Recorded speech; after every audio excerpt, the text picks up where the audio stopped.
Hello दोस्तों। तो आज हम लोग कैंसर के बारे में पढ़ने वाले हैं और आप लोगों से एक रिक्वेस्ट है, अगर आप नीट का प्रिपरेशन कर रहे हो तो पेन और नोटबुक लेके बैठो, है ना, ताकि आप भी साथ में नोट्स बनाओ, तभी आपको बेटर तरीके से समझ में आएगा। ओके, और माइंड में रिटेन करेगी चीज़ें। ठीक है, चलो ठीक है, समझते हैं कैंसर क्या होता है। तो सबसे पहले हम कैंसर के बारे में जनरल बातें करते हैं। जितनी भी खतरनाक डिजीज है ना, मोस्ट ड्रेड डिजीज है, कैंसर उनमें से एक है। और ग्लोबली कैंसर की वजह से बहुत सारे डेथ होते हैं। ठीक है, मोस्ट ड्रेड डिजीज है, ठीक है, ह्यूमन बींग का, और ग्लोबली इसकी वजह से बहुत सारे डेथ होते हैं। अगर हम इंडिया के पर्सपेक्टिव में बात करें तो more than a million Indians suffer from cancer and large number of them die from it annually. हर साल 10 लाख से ज़्यादा इंडियन जो है कैंसर से सफ़र करते हैं, और इन 10 लाख में से ज़्यादातर लोगों का डेथ हो जाता है कैंसर की वजह से। ओके, लेकिन क्या डिफरेंस होता है कैंसर सेल में और एक नॉर्मल सेल में? ऐसा क्या होता है कि एक नॉर्मल सेल जो है ट्यूमर में, कैंसर में कन्वर्ट हो जाता है? इसको समझते हैं हम लोग। ठीक है, देखिए, तो एक नॉर्मल सेल का कंपैरिजन करते हैं ट्यूमर सेल के साथ।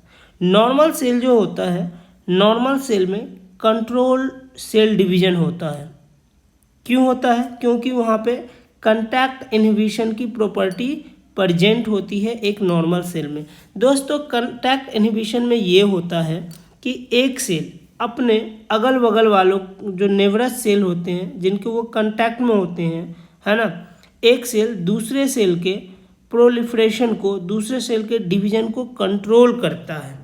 समझ में आ रही बात? जैसे आप सपोज करो ये एक सेल है और इनके बगल में 2 सेल है, तो ये सेल इस सेल के डिवीजन को कंट्रोल करेगा, ये सेल इसके डिवीजन को कंट्रोल करेगा, ये भी इसके डिवीजन को कंट्रोल कर रहा होगा और इसके डिवीजन को भी कंट्रोल कर रहा होगा।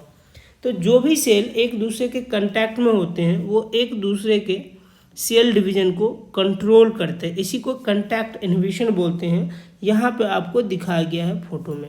ठीक है, अब कंट्रोल डिवीजन होता है, इसकी वजह से क्या होता है, इन्वेजन नहीं होता है सेल का। इन्वेजन यहाँ पे अब्सेंट होते हैं। ओके, इन्वेजन का मतलब होता है कि जो अगल बगल का सेल होता है उनका डेथ नहीं होता है, बिकॉज जो न्यूट्रिएंट्स होते हैं उसका प्रॉपर डिस्ट्रीब्यूशन होता है, तो कोई भी सेल का डेथ नहीं होता है। मॉर्टेलिटी, एक टाइम के बाद जो सेल है उनका डेथ हो जाता है, तो मॉर्टेलिटी यहाँ पे प्रेजेंट होती है। ठीक है, लेकिन वहीं अगर हम ट्यूमर सेल की बात करें तो यहाँ पे अनकंट्रोल्ड सेल डिवीजन होता है। ओके, कंटैक्ट इनहिबिशन अब्सेंट होता है। मतलब कि यहाँ पे क्या होगा, है ना, अपने बगल वाले सेल जो नेबरस सेल होते हैं, एक दूसरे के कांटेक्ट में जो सेल होते हैं, वो एक दूसरे के सेल डिवीजन को कंट्रोल नहीं कर पाता है। कांटेक्ट इनहिबिशन की प्रॉपर्टी का लॉस हो जाता है, और ऐसा होने की वजह से क्या होता है ना, बहुत ही ज़्यादा सेल ग्रो कर जाते हैं। आप देख सकते हैं कि सेल का एक मास बना दिया गया है यहाँ पे, है ना, यहाँ पे अनकंट्रोल सेल डिवीजन हो गया है, जिसकी वजह से सेल का एक मास बन गया है। और जब मास बनेगा तो ये मास धीरे धीरे फैलता जाता है। तो आप देख सकते हैं यहाँ पे बगल वाले जो सेल है ना, उनका डेथ होना स्टार्ट हो जाता है। तो ये इन्वेसिवनेस यहाँ पे प्रेजेंट होते हैं, और कैंसरस सेल का कभी डेथ नहीं होता है, इमोर्टल होता है। ओके, बिकॉज अगर डेथ हो जाएगा एक टाइम बाद तो फिर तो ये मास रहेगा ही नहीं, तब तो कोई प्रॉब्लम नहीं होता, लेकिन यहाँ पे डेथ नहीं होता है। ओके, अब ये इमोर्टल क्यों होते हैं और नॉर्मल सेल मॉर्टल क्यों होते हैं, उसको समझते हैं। देखो दोस्तों, टीलोमेरेज एक एंजाइम होता है जो कि नॉर्मल सेल में इनएक्टिव हो जाते हैं, है ना। इनएक्टिव होते हैं कब होते हैं? डिवीजन के बाद, 50 सेल डिवीजन के बाद करीब करीब ये इनएक्टिव हो जाते हैं। आप यहाँ पे देख सकते हो, ये एक न्यूक्लियस है। न्यूक्लियस के अंदर आपको यहाँ पे टीलोमेरेज सीक्वेंस दिख रहा होगा क्रोमोसोम के ऊपर, और ये एक न्यूक्लियोटाइड का सीक्वेंस है जिसको हम लोग मॉलिक्यूलर क्लॉक बोलते हैं। जितना बड़ा ये टीलोमेन सीक्वेंस होगा, है ना, जितना लंबा समय तक ये रहेगा, जितना बड़ा रहेगा, उतना ही ज़्यादा उस सेल की लाइफ होगी। इसीलिए हम लोग इसको मॉलिक्यूलर क्लॉक बोलते हैं। जैसे जैसे ये डिक्रीज करता जाता है टाइम के साथ, वैसे वैसे मतलब टीलोमेरेज सीक्वेंस का छोटा होना बताता है कि इनके पास अब कम टाइम है, और टीलोमेरेज सीक्वेंस अगर बड़ा है तो ये बताता है कि सेल के पास अभी ज़्यादा समय है। ओके, तो देखो होता क्या है, ये जो टीलोमेरेज सीक्वेंस होता है हर डिवीजन के बाद शॉर्ट हो जाता है, ठीक है, छोटा होने लगता है। और 50 डिवीजन के बाद क्या होता है, ये अब्सेंट हो जाता है टीलोमर सीक्वेंस।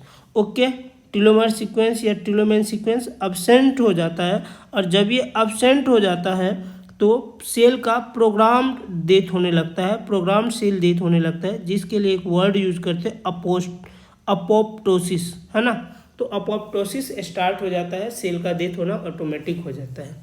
लेकिन वहीं अगर हम ट्यूमर सेल की बात करें तो यहाँ पे जो टीलोमर सीक्वेंस है वो इन्फिनाइट सेल डिवीजन के बावजूद भी ये मेंटेन रहते हैं, ठीक है। इन्फिनाइट सेल डिवीजन के बावजूद भी ये मेंटेन रहेंगे, जिस वजह से इसका जो बायोलॉजिकल टाइम है ना, मॉलिक्यूलर क्लॉक है, वो कभी डिक्रीज नहीं होता, और ये सेल इमॉर्टल हो जाते हैं, और इमॉर्टल सेल होते हैं और लगातार डिवीजन करते जाते हैं, जिस वजह से क्या होता है, ट्यूमर बनना स्टार्ट हो जाता है, ठीक है ना। और ट्यूमर टाइम के साथ बड़ा हो जाता है, क्योंकि यहाँ पे अपोप्टोसिस अब्सेंट है। तो आई होप कि इतना समझ में आ गया होगा। चलिए अब समझते हैं कि ऐसा क्या होता है कि एक नॉर्मल सेल कैंसरस सेल में कन्वर्ट हो जाते हैं। तो टॉपिक का नाम है transformation of normal cell into tumour cell. तो यहाँ पे आपको एक नॉर्मल सेल दिख रहा होगा, ये एक नॉर्मल सेल है, ठीक है, ये एक नॉर्मल सेल है। इस नॉर्मल सेल को कार्सिनोजिन ने इंड्यूस किया। कार्सिनोजिन क्या होता है दोस्तों, कैंसर कॉजिंग एजेंट, उसको हम लोग कार्सिनोजिन बोलते हैं, ठीक है। तो इस नॉर्मल सेल को कार्सिनोजिन ने इंड्यूस किया।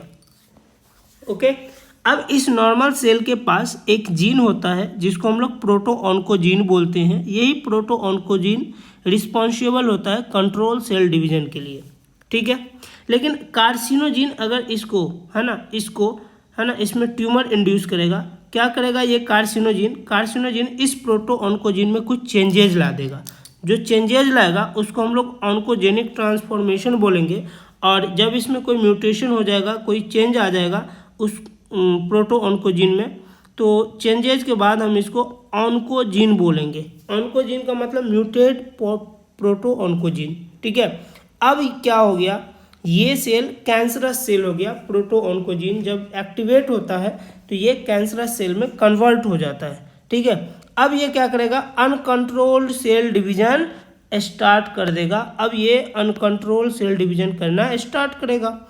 अब देखो यहाँ पे अनकंट्रोल सेल डिवीजन जब ये स्टार्ट करेगा तो इसकी वजह से क्या होगा, मास ऑफ सेल बनेगा। बट ये जो मास ऑफ सेल यहाँ पे बना है, ये जो आपको दिख रहा है, ये एक कैप्सूल के अंदर होगा, ठीक है, ये एक कैप्सूल के अंदर होगा मास ऑफ सेल, और इनमें से हर एक सेल को हम लोग नियोप्लास्टिक सेल बोलेंगे, ठीक है। ये नियोप्लास्टिक सेल क्या करता है, एंजियोजेनेसिस फैक्टर रिलीज करता है, और ये एंजियोजेनेसिस फैक्टर जो है नए नए ब्लड वेसल का फॉर्मेशन करता है इस ट्यूमर के अराउंड, ठीक है। इस ट्यूमर के अराउंड नए नए वेसल्स का फॉर्मेशन करता है। जब नए नए वेसल्स का फॉर्मेशन होगा तो क्या होगा, न्यूट्रिशन की डिफिशियंसी हो जाएगी, ऑक्सीजन की डिफिशियंसी हो जाएगी नॉर्मल सेल के लिए, और नॉर्मल सेल जो है डेथ करना स्टार्ट कर देगा, ठीक है। अच्छा, ये जो ट्यूमर है, इस ट्यूमर को हम लोग नियोप्लाज्म भी बोलते हैं। क्या बोलेंगे, नियोप्लाज्म भी बोल सकते हैं। कभी कभी ऐसा होता है, बहुत ही रेयर केस में ऐसा होता है कि ये जो कैप्सूल है, ये कैप्सूल ब्रेक होगा, है ना, जो एनकैप्सुलेशन था ट्यूमर का वो ब्रेक होगा, और ये ब्रेक होके ब्लड में मिल जाएगा, ठीक है। ब्लड में मिले, ब्लड के थ्रू अलग अलग लोकेशन पे पहुंचना स्टार्ट हो जाएगा। इस प्रॉपर्टी को मेटास्टेसिस कहते हैं, और इसकी वजह से मैलिग्नेंट ट्यूमर हो जाता है, ठीक है।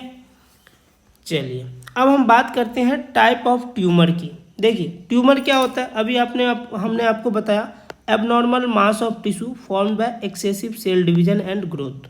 एबनॉर्मल मास ऑफ टिश्यू है जो एक्सेसिव सेल डिवीजन की वजह से बना है, इसी को ट्यूमर बोलते हैं।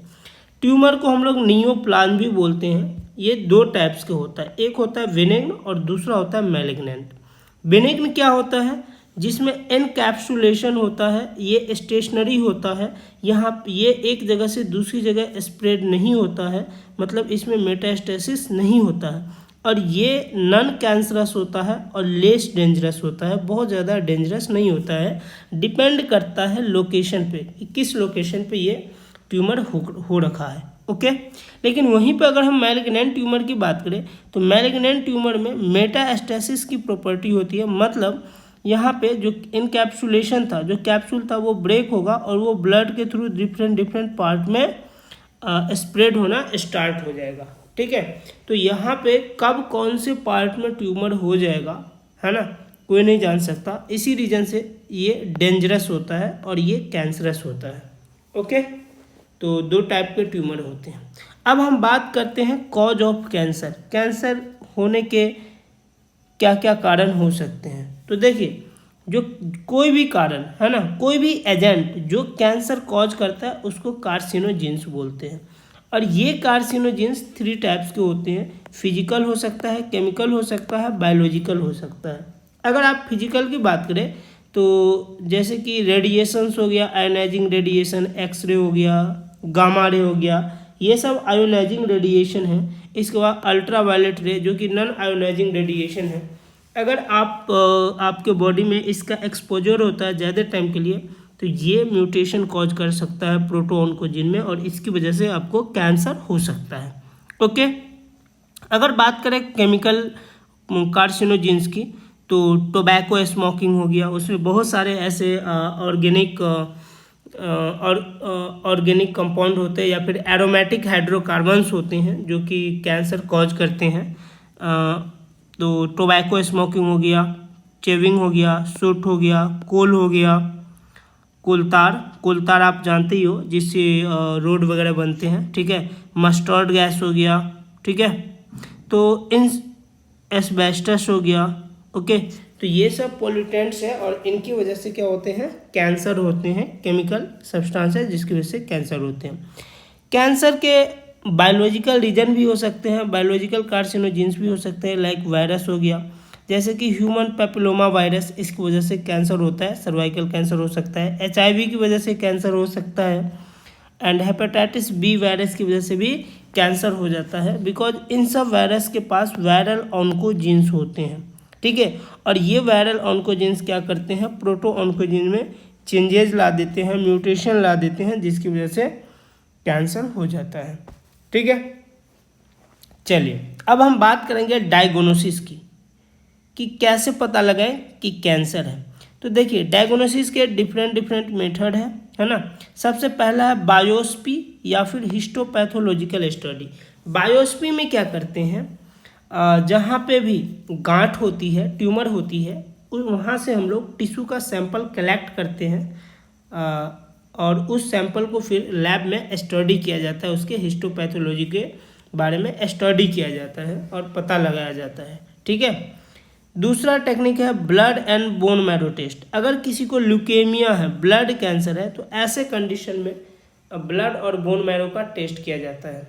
नॉर्मली ल्यूकेमिया के केसेस में देखा जाता है कि जो WBC होता है उसका नंबर इंक्रीज कर जाता है। ओके, नेक्स्ट है रेडियोग्राफी। देखिए, रेडियोग्राफी में एक्सरे का यूज करते हैं और 2D इमेज क्रिएट करते हैं इंटरनल ऑर्गन का। अगर किसी के इंटरनल ऑर्गन में कैंसर हो गया है तो हम लोग बायोप्सी का यूज़ नहीं कर सकते, क्योंकि बायोप्सी में नॉर्मली सर्जरी के थ्रू टिश्यू सैंपल निकाला जाता है बॉडी से, और बायोप्सी सबसे सेफेस्ट मेथड होता है, सबसे बेस्ट मेथड होता है।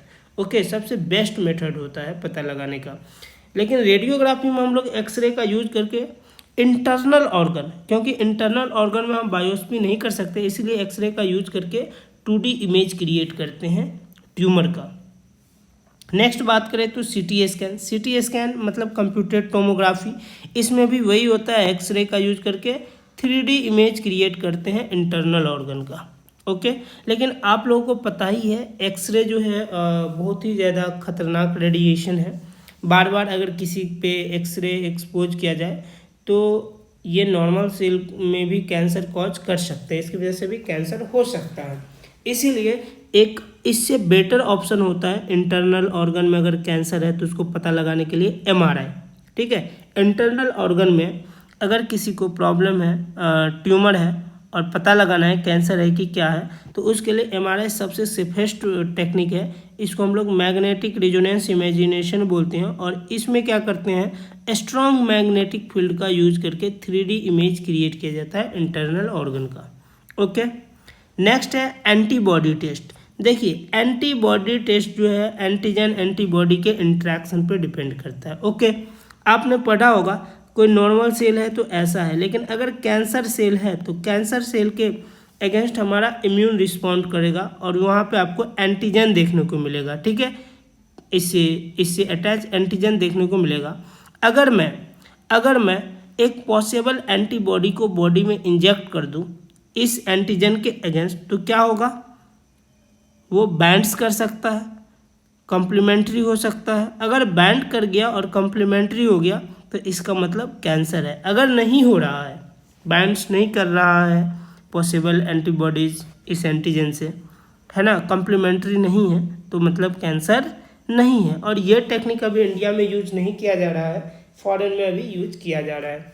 ठीक है, चलिए नोट है कुछ प्री डायग्नोसिस। प्री डायग्नोसिस क्या होता है, if cancer runs in family history one can pre diagnose for over expression of gene. देखिए इसमें क्या होता है, अगर किसी के फैमिली हिस्ट्री में ही कैंसर है ना, तो कैंसर होने से पहले अगर कोई मान लो कोई प्रेग्नेंट वीमेन है तो जो बेबी होगा उसका अमीनो सिंथेसिस होता है, उसी टाइम पे ऑन्कोजीन को डिटेक्ट किया जा सकता है। इसी को हम लोग प्री डायग्नोसिस बोलते हैं।